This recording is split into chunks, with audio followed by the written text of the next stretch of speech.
Welcome to the Ready Motorola Edge 30 Neo, and I'll show you how to add or remove home screen widgets on this device.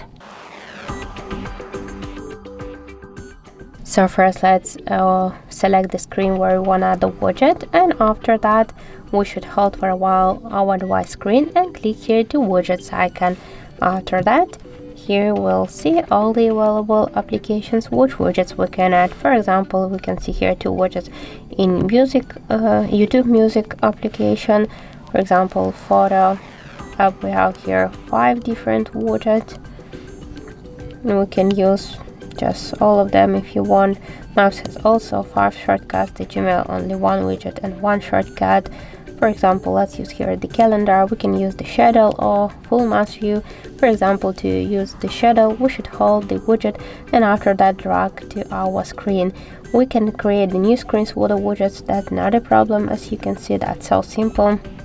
If you want to resize it, you should hold, and after that you can make it bigger or smaller. By this way, we can move widgets between the screens, and if you want to remove it, you just should hold it and after that drag it here to remove icon.